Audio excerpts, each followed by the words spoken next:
a todos os nossos internautas, aos amigos encarnados e desencarnados, o nosso bom dia, nesse 2 de maio de 2020. Uma bênção estarmos aqui, gratidão. Hoje a gente vai ver, então, a primeira parte do capítulo 10, Bem-aventurados os misericordiosos.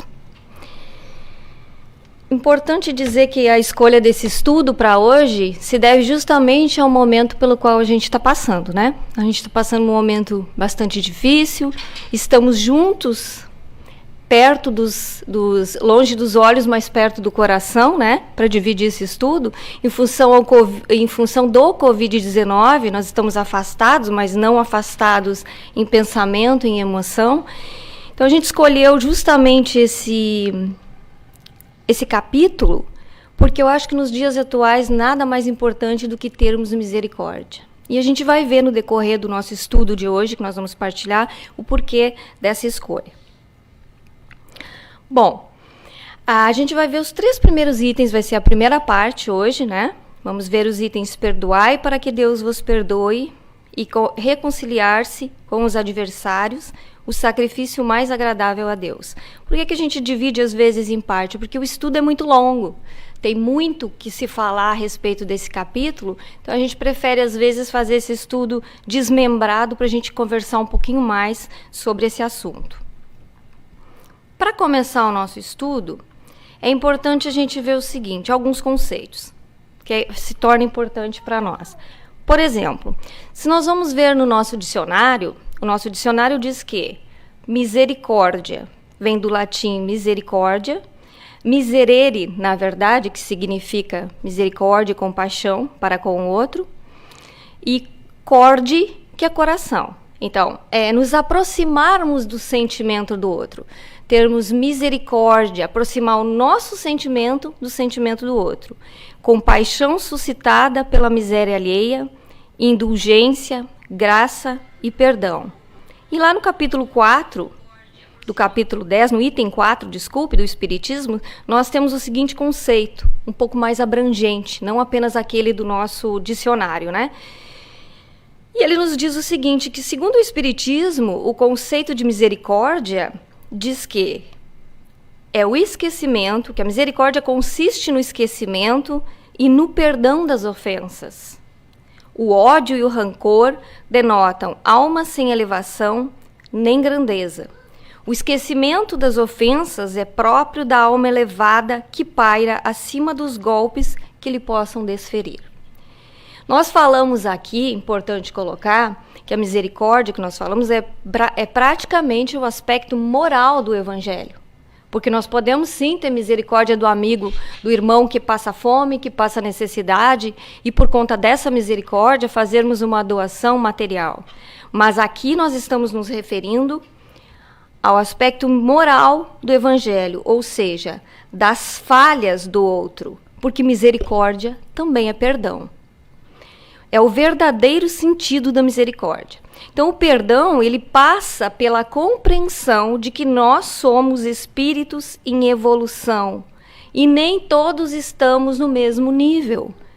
Por isso que muitas vezes surgem desavenças entre nós. Somos todos irmãos, somos todos amigos, mas mesmo assim, às vezes por uma simples discordância de opinião, nós nos barramos um no outro e surgem desavenças. Então, nós estamos no mesmo nível, mas não estamos exatamente no mesmo patamar. Nos encontramos no mesmo planeta, estamos com as mesmas lutas, as mesmas dificuldades, estamos aqui pelo mesmo motivo, para que todos possamos evoluir. Mas alguns de nós, como nos é dado o livre-arbítrio, caminham mais rápido do que os outros. Então, nós erramos mais pela ignorância, não pela maldade. Nós não somos originalmente espíritos maus, mas às vezes nós nos ferimos, nós nos deixamos magoar, nós nos melindramos e por isso surgem essas diferenças entre as pessoas. Então, quem mais tem responsabilidade, quem mais sabe, mais responsabilidade tem com o seu irmão. Somos aqueles que mais sabemos, que mais estamos imbuídos de praticar o bem, é para nós que vai se apresentar mais situações onde nós vamos ter que praticar o bem.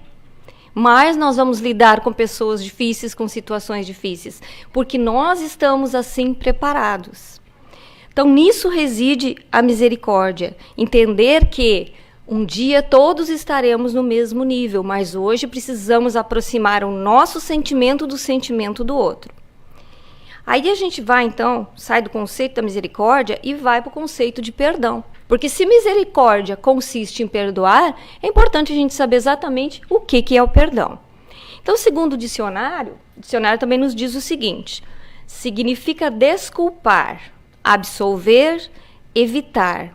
É o estado de ânimo em que se encontra alguém agravado por outrem, que é o seu agressor, e essa pessoa então sente-se desagravada, ela não se considera, se ela perdoa o outro, significa que ela não se considera mais agravada ou ofendido pelo que o outro disse ou fez. E nós vamos mais além. O Espiritismo nos diz aqui o seguinte: concessão, que o Espiritismo nos diz que perdão é concessão indefinida de oportunidades para que o ofensor se arrependa, o pecador se recomponha e o criminoso se libere do mal e se erga, redimido para a ascensão luminosa. Esse conceito foi formulado em 1995 num estudo por uma equipe da FEB, porque ele resume exatamente de uma forma bastante humana e uma forma prática o que o capítulo quer dizer, o que o dicionário quer dizer com perdão. Ou seja, vamos repetir, segundo o Espiritismo, perdão é concessão indefinida de oportunidades para que o ofensor se arrependa, o pecador se recomponha, o criminoso se libere do mal e se erga, redimido para a ascensão luminosa. Prestar atenção ao seguinte: concessão indefinida de oportunidades. E aqui a gente lembra quando Pedro pergunta para o Cristo: mas Senhor, quantas vezes eu devo perdoar o meu ofensor? Vamos usar essa palavra, né? Quantas vezes eu devo perdoar? 7 vezes? 7 é um número cabalístico, né? Então já foi direto no 7. 7 é suficiente, eu não preciso mais que isso, né? E Jesus lhe responde: não 7 vezes, Pedro, mas 7 vezes 70. E aí ele nos deu uma fórmula matemática, que é a fórmula do perdão: 490 vezes. 7 vezes 70. Mas faltou explicar, talvez, que é 7 vezes 70 para cada uma das ofensas. Então não adianta a gente passar a vida colocando no caderninho. 1, 2, 3. E ok, 490. Cheguei na fórmula que o Cristo deu. Porque é todas as vezes. E aqui, quando Jesus nos diz 70 vezes 7, ou 7 vezes 70, ele está dizendo assim, ó, é indefinido. Cada vez que tiver um irmão que ainda não está no caminho, que ainda não está no nível que você, que já compreende, está, você vai ter que perdoá-lo novamente. Porque não é ele que ignora que vai sofrer, mas é você que não ignora mais, que já tem o conhecimento, é que vai se melindrar, que vai sofrer com a dor, com a mágoa, que vai sofrer a ofensa que o outro lhe fez. Então, todas as vezes, perdoa, entende que ele ainda não está no caminho. Então, essa fórmula mágica, é legal dizer isso, ela vale, mas ela vale para cada uma das ofensas que a gente, porventura, sofresse, considerar que sofreu. Então, lá na questão 661 do Livro dos Espíritos, Kardec, que fazia umas perguntas inteligentíssimas, porque ele pensava assim, o que a gente vê, né? A vida inteira a gente vem estudando, quem estuda ou a Bíblia, ou qualquer outra religião, mas que é baseado no que o Cristo ensinou. A gente via as pessoas rezando e orando e pedindo perdão a quem? A Deus. A gente não vê ninguém subir aqui e dizer: Beth, me perdoa que eu te pratiquei o mal, eu te disse alguma coisa errada, eu te ofendi. Não, a gente vem aqui, a gente vai no púlpito da nossa igreja, do padre, do pastor, da casa espírita, ou a gente se reúne no nosso cantinho, mas quando nós estamos em público, num grupo, e nós, em primeiro lugar, reconhecemos que somos falhos e, portanto, erramos, a gente pede perdão a quem? A Deus. mas dificilmente a gente pede perdão ao nosso ofensor. Então, vendo essa ao longo da história, Kardec vendo isso, que tantas pessoas pedindo perdão das suas falhas para Deus, ele pergunta, pode-se utilmente, é útil, funciona pedir perdão a Deus que nos perdoe as nossas faltas? Pergunta inteligente, mas a resposta é mais inteligente ainda, porque o que eles respondem? Vamos ver se a gente consegue colocar aqui aqui, conseguimos? Aqui. Não, saiu de novo. Vamos ver se a gente coloca o laser aqui, né? Mas aqui diz assim, ó. Deus sabe discernir o bem e o mal. A prece não oculta as nossas faltas. Deus sabe que a gente está pedindo perdão, mesmo que a gente não peça, Ele sabe o que foi que a gente fez, né? E Ele sabe. Mas pedir perdão não oculta as nossas faltas. Aquele que pede perdão a Deus e pede a Deus o perdão de suas faltas, não obtém senão mudando de conduta. As boas ações são as melhores preces, porque os atos valem mais do que 1000 palavras. O que isso significa? Em primeiro lugar, pedindo ou não, Deus nos conhece o nosso coração. Ele sabe o que vai dentro de cada um de nós. Mas a prece que nós pedimos, Senhor, perdoa a minha falta, não resolve. Não resolve, mas ele não está dizendo assim, não, Deus não vai te perdoar. Está pedindo perdão, mas ele não vai te perdoar. Ele está dizendo o quê? Que aquele que pede a Deus o perdão de suas faltas não a obtém se não mudar de conduta. O que ele está falando para nós? Basicamente, o que Cristo falou na parábola, na história, né, da mulher adúltera. Jesus Cristo, como todos acho que devem lembrar, sempre estava sendo testado pelo povo, de uma maneira geral. Eles queriam pegar ele, queriam fazer uma espécie de pegadinha de alguma forma. Então, o que eles faziam? Colocavam ele no meio de situações onde ele teria que mostrar quem ele realmente era. Então, eles sempre pensavam assim, não, agora a gente pega ele. O que a lei diz? Apedrejar a mulher adúltera. Juntou o povo todo na praça, todos adultos, diga-se de passagem, não havia criança, porque eles iam fazer o quê? Executar a lei da ordem, da época, que era o povo que executava. Foi trazida a mulher adúltera, que foi pego no ato, e foi trazida para ser julgada, ela ia ser apedrejada. Ótima oportunidade para chamar o Cristo e ver como é que ele vai sair dessa. Vamos chamar ele. E eles chamam o Cristo. E o Cristo lá, tranquilo, né? Desenhando na areia, tal. Já sabendo antecipadamente tudo que iria se passar.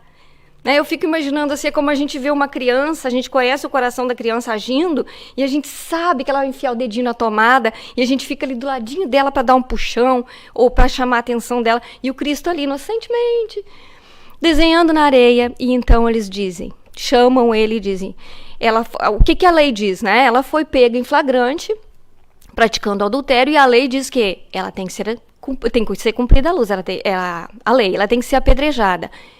O que o Cristo tem a dizer? O que você tem a dizer sobre isso? E ele lá desenhando calmamente, levanta a cabeça e diz que atire a primeira pedra aquele que está sem pecado.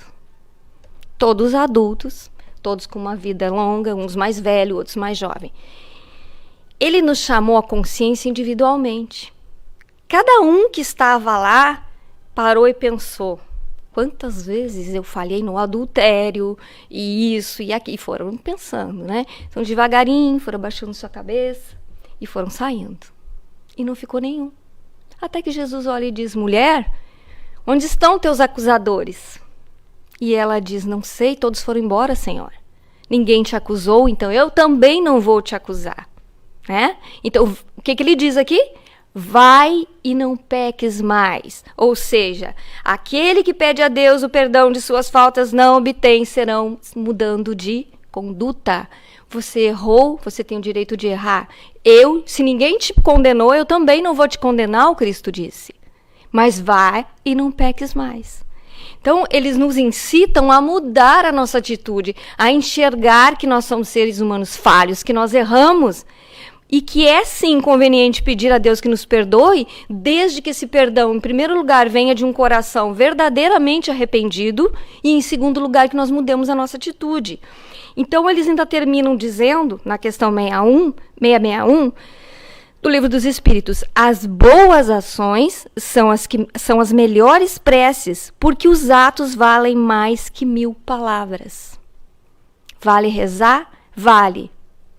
Mas vale, acima de tudo, mudar as nossas atitudes, porque aí sim nós estamos livres, o nosso coração está limpo para que a gente possa seguir adiante.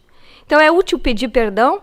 Somente isso é necessário para reparar nossas faltas? Não. Não, porque nós não somos crianças mais.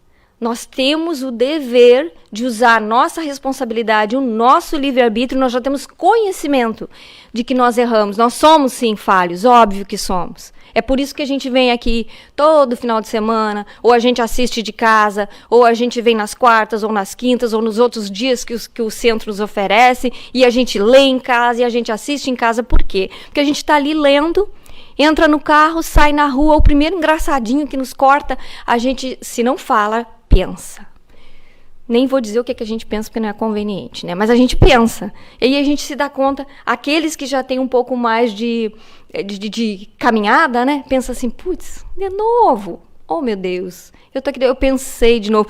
Mas a gente não sabe se aquele que nos cortou não está levando alguém para o hospital quase morrendo. A gente não aproxima o nosso sentimento do sentimento do outro. Tá tudo muito bem até o momento em que nada corta o nosso caminho, que nada cruza o nosso caminho, que nada nos faz perder a nossa paciência. Por isso que a gente está aqui todo dia. E todo dia a gente vai pedir perdão até que a gente tenha aprendido a lição. No Sermão do Monte ou da Montanha, Jesus fala, né? Se perdoardes aos homens as ofensas que vos fazem, também o vosso Pai Celestial vos perdoará os vossos pecados. Mas, se não perdoardes aos homens, tampouco o vosso Pai vos perdoará os vossos pecados. Atentem para o fato de que Jesus falava conosco, e essa tradução ainda é como se ele estivesse falando com crianças. Por quê? Jesus falava sobre parábola, e a parábola era a maneira de se falar, era histórias, né? São histórias, porque a gente guarda uma história às vezes. Guarda uma história infantil, uma história de fada, mas não guarda a lição do dia a dia. E se nós hoje, 2000 anos depois dos seus ensinamentos, ainda estamos aqui aprendendo e repetindo os mesmos erros, imagine há 2000 anos. Hoje nós temos toda essa estrutura, nós temos milhares de casas espalhadas, não apenas pelo Brasil, de casas espíritas, mas pelo mundo. E não só casas espíritas, mas outras religiões, outras filosofias que pregam o que Jesus pregou. E ainda assim a gente erra. Então, por que ele dizia isso? Na época, o que se pensava? Que Deus era o quê? Era o Pai. Era aquela figura antropomórfica, o velhinho, né? De cabelo branco, de barba branca, o cajadinho sentado lá em cima. Porque hoje a gente tem uma outra configuração. A gente ainda não sabe dizer quem ou o que é Deus, mas a gente sabe que ele é a razão de toda a criação, que é um efeito inteligente que criou tudo isso. Então a gente sabe que Deus hoje, essa fala do Cristo de dizer que o Pai vos perdoará se você perdoar, e ele não vos perdoará se você não perdoar, na realidade não é o Pai, não é o Pai que está sentado lá em cima na forma de um juiz que vai nos perdoar ou não. Mas era para que nós atentássemos para quê? Que nós temos que perdoar o outro em primeiro lugar. Então ele disse mais ainda. Ele disse: bem-aventurados os misericordiosos, porque alcançarão a misericórdia. O que ele está falando para a gente de uma frase tão simples e tão curta? Ele está dizendo, é uma lei universal, não foi o Espiritismo que inventou, são as leis de Deus que estão intrínsecas, estão escritas aonde? Dentro do nosso coração, na nossa mente, no nosso espírito. E ele dizia, o que diz essa lei? Em outras palavras, puxando pelo Evangelho. Tudo, faça para o outro o que você gostaria que fizesse para você. Ou, o contrário, não faça para o outro o que você não gostaria que fizessem para você. Ou para um amado seu, digamos assim, né? É a mesma coisa, bem-aventurados misericordiosos, porque eles alcançarão misericórdia. O que ele está dizendo para nós? Se vocês tiverem misericórdia do irmão que erra, quando vocês errarem, vocês também vão ter misericórdia. Em outras palavras, se você quer amor, você tem que dar o quê? Amor. Mas você tem que dar primeiro. Porque o perdão, o amor são incondicionais. Eu não posso perdoar se o outro me perdoar primeiro. Ele que tem que me perdoar. Por que ele que tem que me perdoar? Porque Porque olho por olho, dente por dente, e a humanidade acabará cega. Se nós esperarmos que o outro faça primeiro, que é ele que tem que fazer, veja o lado dele. Ele também está esperando que eu faça primeiro. Então é incondicional. Se eu amar alguém, tem que ser porque realmente eu amo, não é porque ele me ama também. Porque daí não reside ensinamento nenhum. Não reside ensinamento nenhum em só amar o outro se ele me ama. Então, o que ele está dizendo para nós, em outras palavras, que a gente pode levar isso para um âmbito muito maior? Dê aquilo que você quer. Se você quer amor, dê amor. Se você quer compreensão, que você não tem compreensão na sua vida, dê compreensão para o outro. Se você quer dinheiro, doe dinheiro. Se você quer saúde, cuide do seu corpo. Porque a saúde não vem totalmente de graça. Cuida do que você come, cuida do que você pensa. Porque quando a gente cuida do corpo, também tem que cuidar da alma. E quando o corpo adoece, é porque a alma já está doente, é porque o espírito já está doente. Então, dê para o outro aquilo que você quer. Se você quer um dia ser merecedor de misericórdia, já que todos erramos, primeiro seja misericordioso para com o outro. Jesus nos disse: se vosso irmão pecar contra ti, vai e corrige-o entre ti e ele somente. Se te ouvir, ganhado terás a teu irmão. Voltando à parábola da mulher adúltera. Quando ele conversou com ela e perguntou: mulher, onde estão os teus acusadores? Tinha mais alguém ali? Não, só os dois. E ele, quietinho, junto com ela, os dois, ele disse para ela: vá e não peques mais. Ele não disse: eu te perdoo, mas vamos sentar aqui, vamos colocar aqui no... Não, vai, não peques mais. Agora, se te ouvir, ganhado terás a teu irmão. Pode ser que ela tenha saído e tenha cometido de novo os mesmos erros? Claro que pode. E aí ele não ganhou o irmão? Em parte, porque na verdade quem deixou de ganhar foi ela mesma, que perdeu a oportunidade de ter crescido, de ter se melhorado, de ter entendido que cometeu um erro, mas que a vida continua e que nós vamos seguir adiante.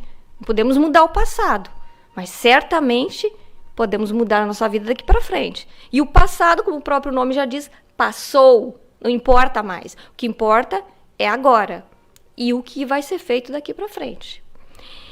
Então, chegando-se Pedro a ele, perguntou: Senhor, quantas vezes poderá pecar meu irmão contra mim para que eu lhe perdoe? Será até 7 vezes? E respondeu-lhe Jesus: não te digo que até 7 vezes, mas até 70 vezes 7 vezes. Em resumo, se essa mulher adúltera, e nós podemos enxergar na mulher adúltera qualquer pecado de qualquer um de nós, qualquer erro, digamos assim, qualquer ofensa de cada um de nós, que vai, erra, volta, erra outra vez, e dizer: não, já errei 5 vezes, eu cometi o mesmo erro, eu não mereço perdão.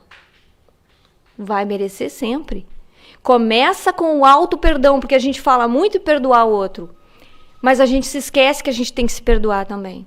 Porque a gente não pode incorrer no erro de pensar: mas eu já errei, como eu muitas vezes ouvi durante a minha vida de pessoas mais velhas, eu sou assim mesmo, eu não vou melhorar, eu não vou mudar, eu sou assim mesmo. É uma sentença que nós mesmos estamos nos dando. Então, por que a gente tem sim o direito de errar e seguir adiante? Porque eu vou me perdoar e vou perdoar o outro, e também a mim, porque eu tenho que ter auto-misericórdia, quantas vezes forem necessárias. Vai chegar aquele momento em que realmente eu estou preparada. Que eu posso realmente considerar que me perdoei também. E o dia que eu me perdoar, eu limpo meu coração também. Por que é tão fácil, às vezes, perdoar o erro do outro, mas a gente não consegue se perdoar? Carrega coisas que cometeu no passado há anos. Por vários motivos. Às vezes porque a gente ainda, nosso orgulho, uma das maiores chagas da humanidade, o nosso orgulho às vezes ainda não nos permitiu que a gente peça perdão àquela pessoa. E muitas vezes aquela pessoa já nos perdoou. O que acontece quando a gente não perdoa? A gente começa a enfraquecer o nosso espírito. A gente começa a deixar que uma mácula se forme no nosso coração, uma mancha se forme no nosso coração. A gente está colocando uma pedrinha na mochilinha que a gente carrega nas costas.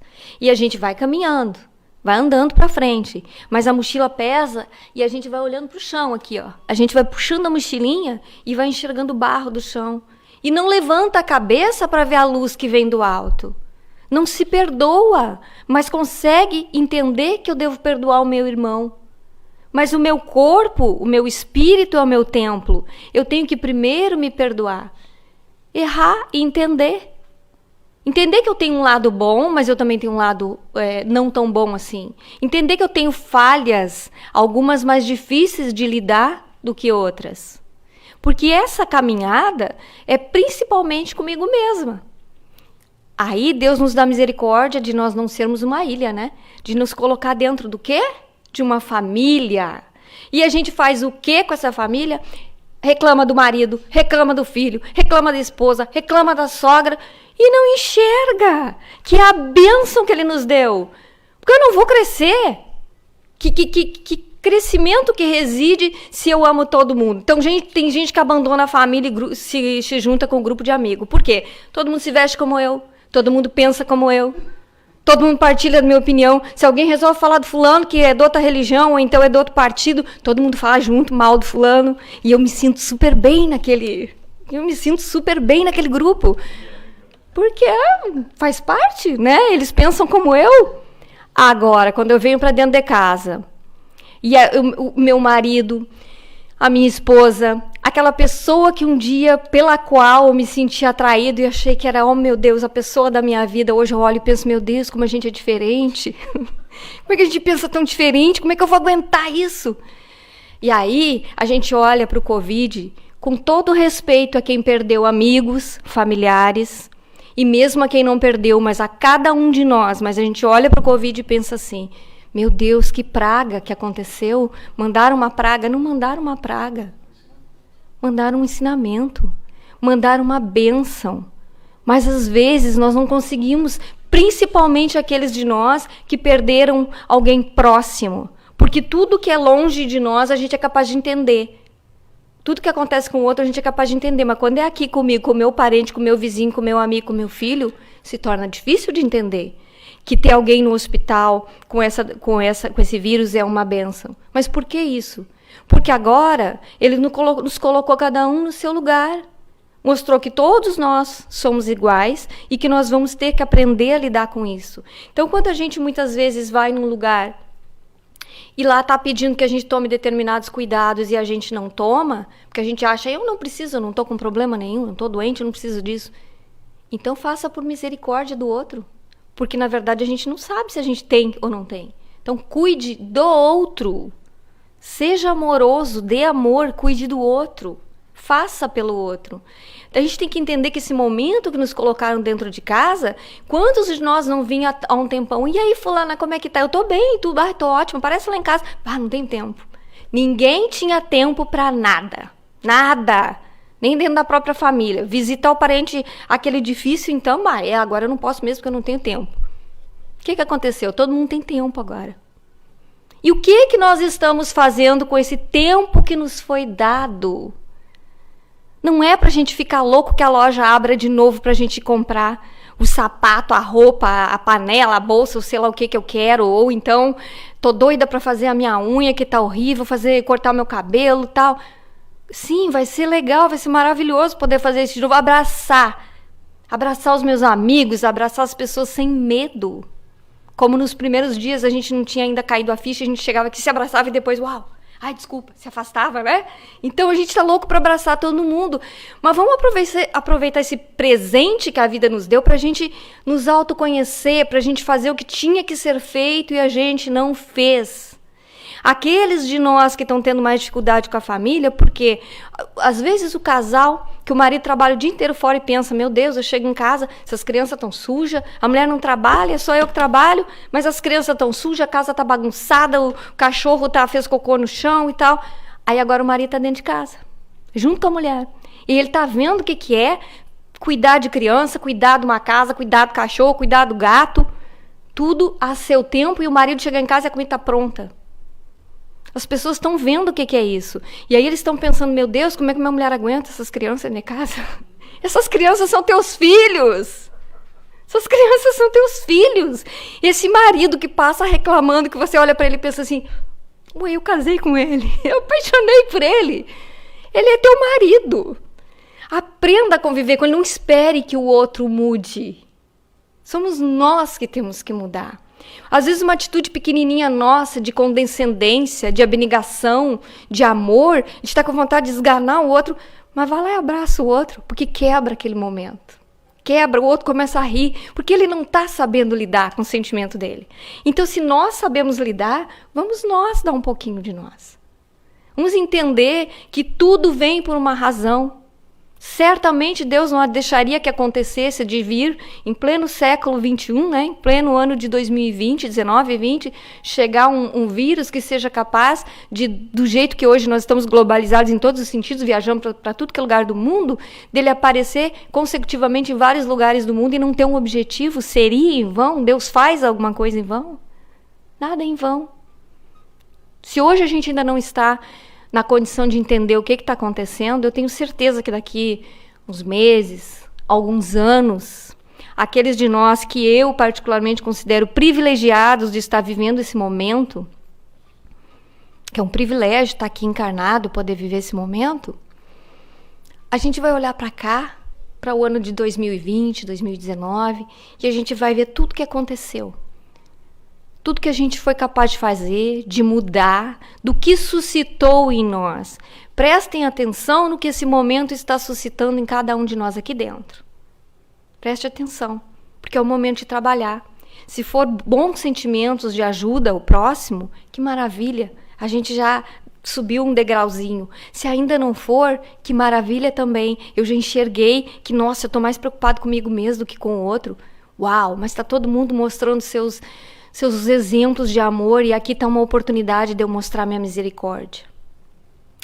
Então, se a gente achar que o outro não merece perdão, vamos perdoar mesmo assim. Não porque eles merecem, mas porque nós merecemos perdão. Por que a gente fala isso? Porque às vezes o outro foi embora, foi perdoado, nos magoou ou foi magoado. Mas ele deixou para lá. Naquele momento ali, ele... deixa pra lá.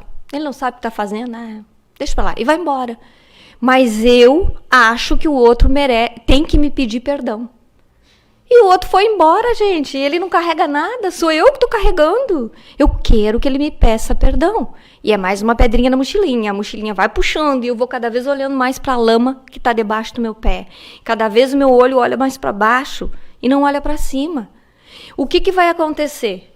Aquele que foi embora, seguiu sua vida, já andou, e eu tô aqui esperando. Eu tô aqui carregando uma brasa quente na mão, esperando a hora de jogar no outro. Mas até chegar a hora de eu jogar no outro, tá queimando a minha mão. E às vezes eu não entendo isso. Então, mesmo que os outros não merecem perdão, nós merecemos paz de espírito. Isso limpa o nosso coração. Isso limpa o nosso caminho. Isso nos deixa numa condição de enxergar a luz e não a lama. Então, mesmo que os outros não mereçam perdão, nós merecemos paz. Vamos pelo lado da... Eu estou pensando em mim. Egoisticamente eu estou pensando em mim, eu mereço paz. Então eu vou perdoar porque eu quero estar em paz. Eu quero estar leve. E assim a gente segue. Lembremos então que o perdão sempre é uma via de mão dupla. Perdoe para ser perdoado.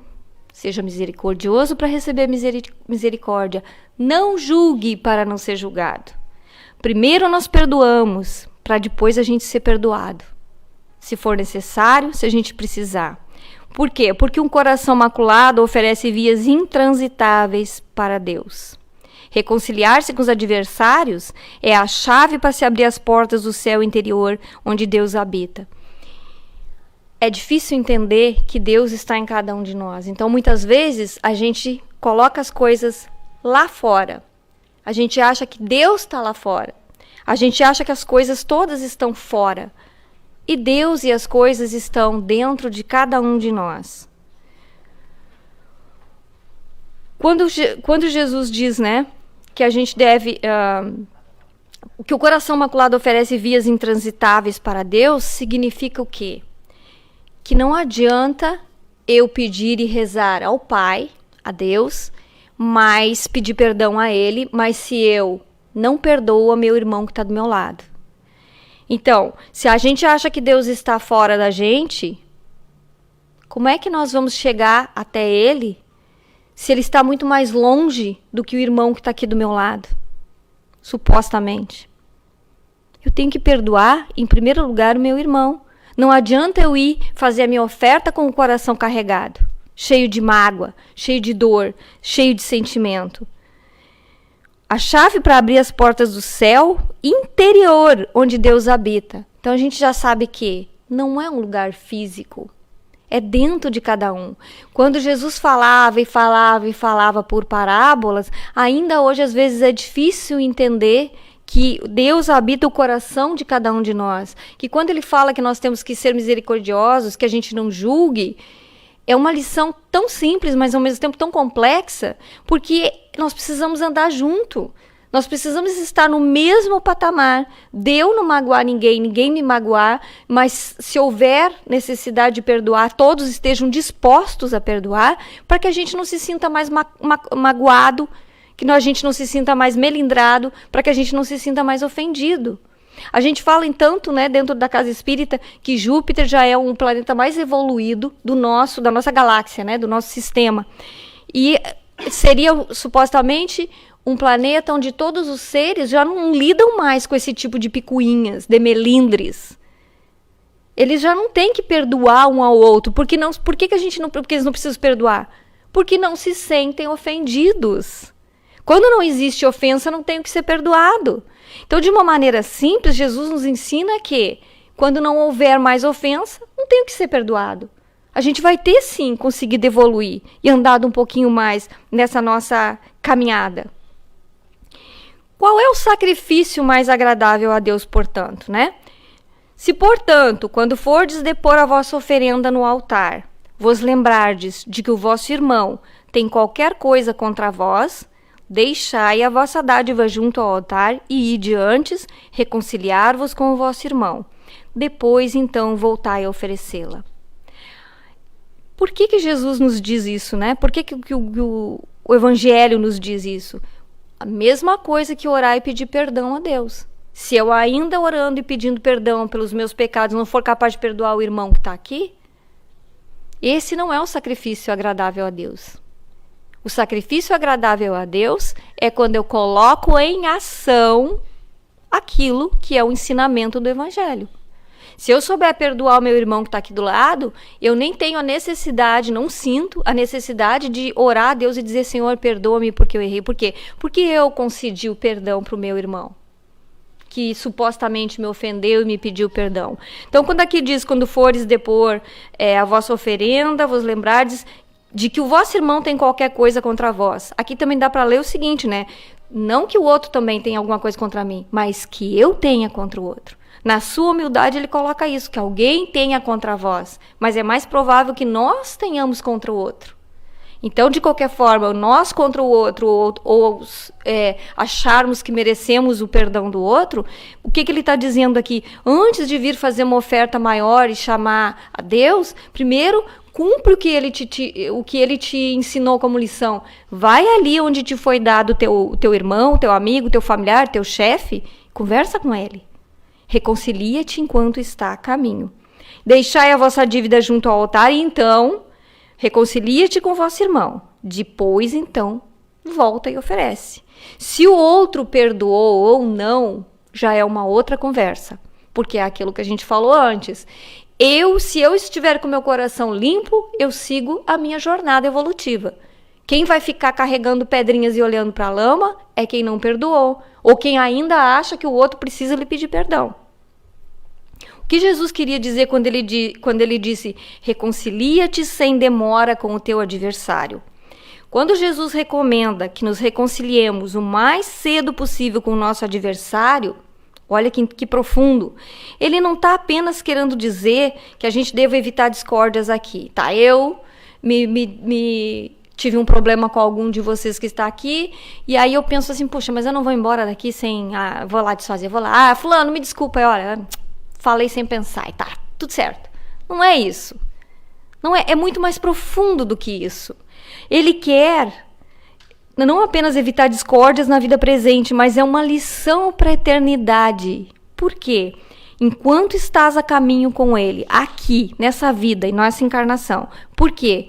A morte, como se sabe, ela não nos livra dos nossos inimigos. Muito pelo contrário. Se a gente acha que tem inimigo encarnado aqui, imagina a quantidade que tem desencarnado lá só esperando a gente passar. Então a morte não vai nos livrar.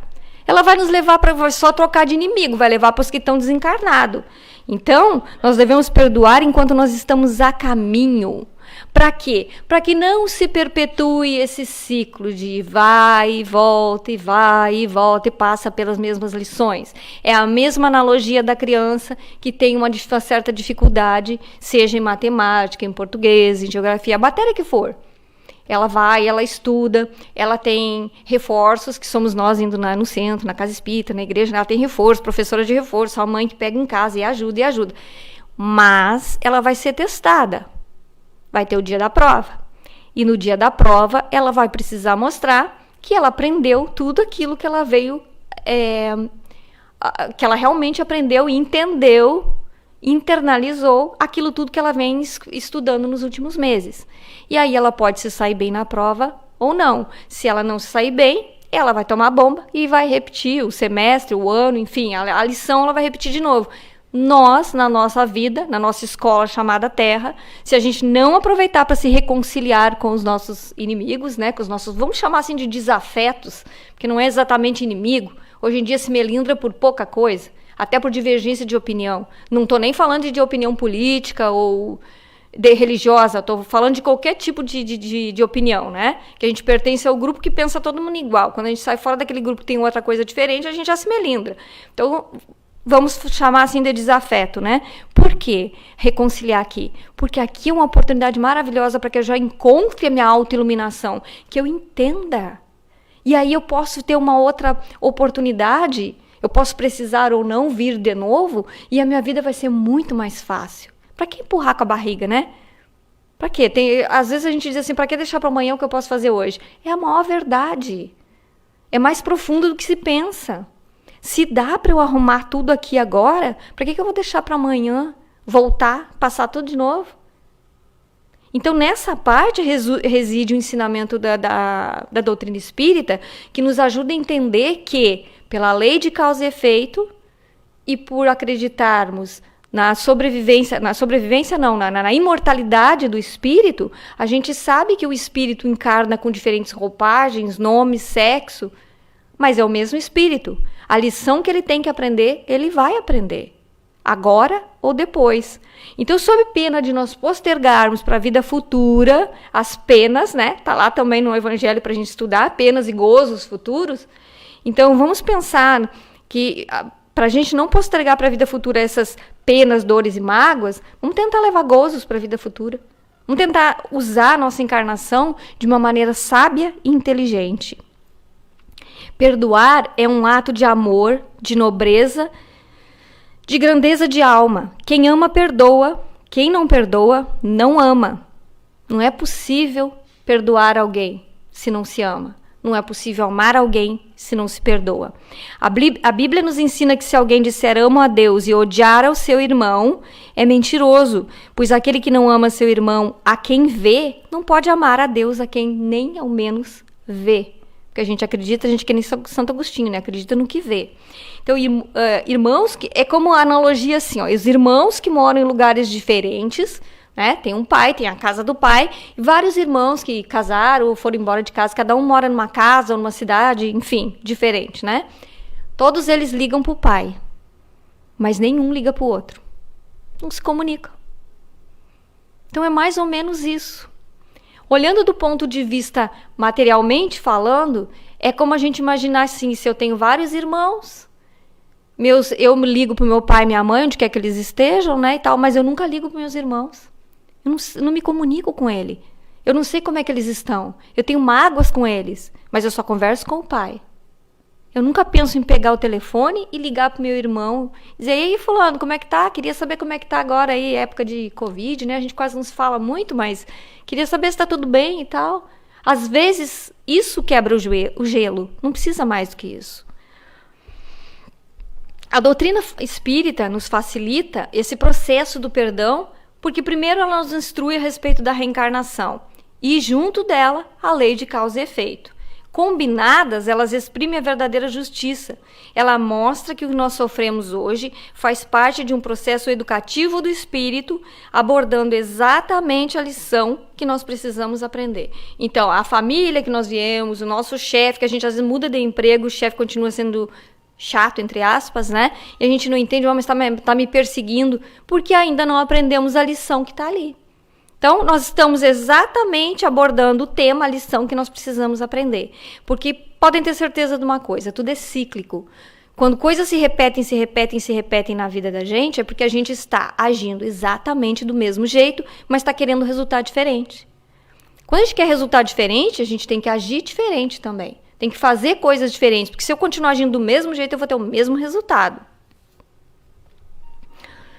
O perdão para o espírita vem, então, do entendimento dessas questões, de que todos nós temos nossos espinhos e que ao esbarrarmos uns nos outros pela estrada da convivência, ocasionalmente nós vamos nos arranhar.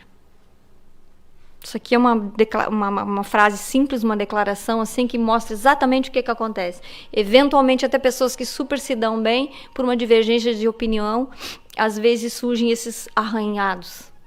Mas sempre é possível curar o arranhão. Então, se a gente quer ser feliz por um instante, já diz o ditado, vingue-se. Mas se você quer ser feliz pela eternidade, perdoe. Todas as pessoas e situações que de uma forma ou de outra nos causaram dor ou mágoa, elas nos trouxeram um aprendizado, porque isso só se aprende praticando.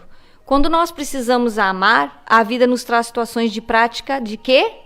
Do amor. Quando nós precisamos perdoar, a vida nos traz situações em que precisamos perdoar.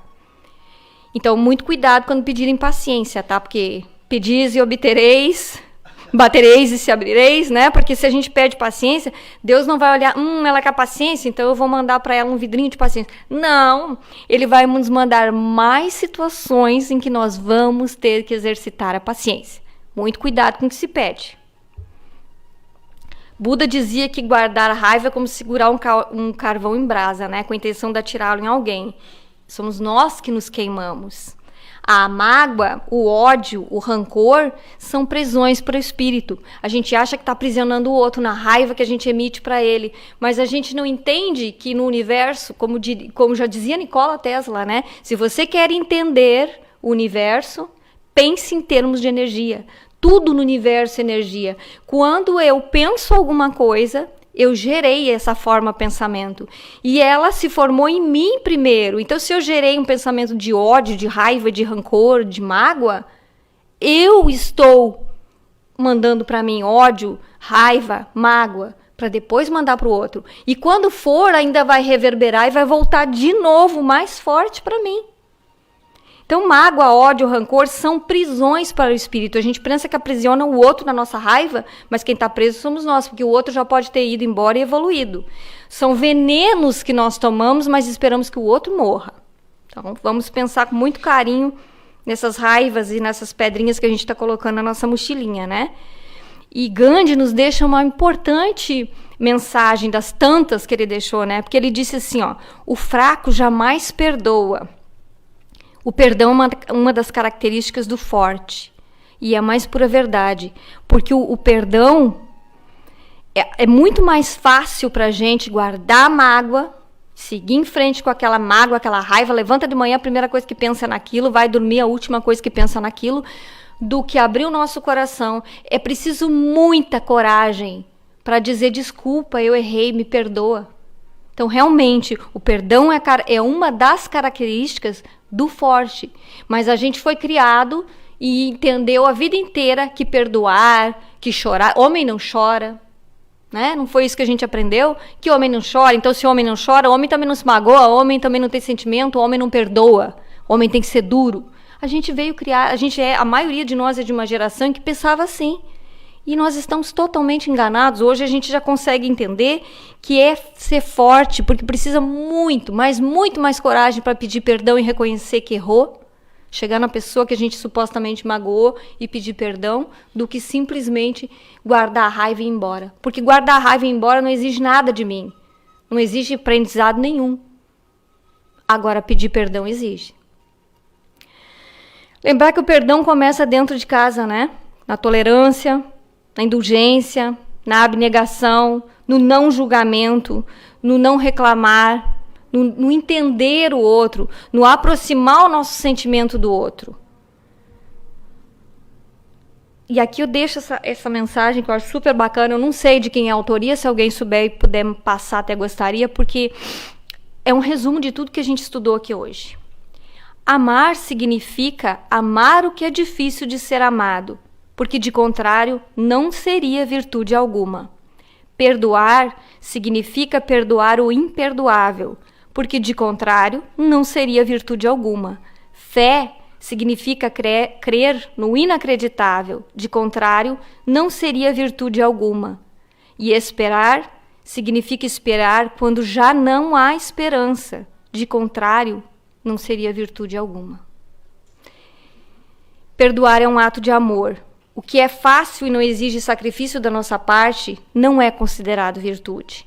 Porque fazer o que é fácil é fácil. O caminho do arrependimento e do perdão é a única forma de construir pontes e não muros entre nós. Do contrário, construímos abismos e levantamos muro. E quanto menos amamos, mais profundo se torna o abismo e mais alto o muro. Não é entre nós e o outro, mas entre nós mesmos e Deus, porque não se chega a Deus com o coração manchado. E assim nós nos despedimos e encerramos o nosso estudo do Evangelho de hoje.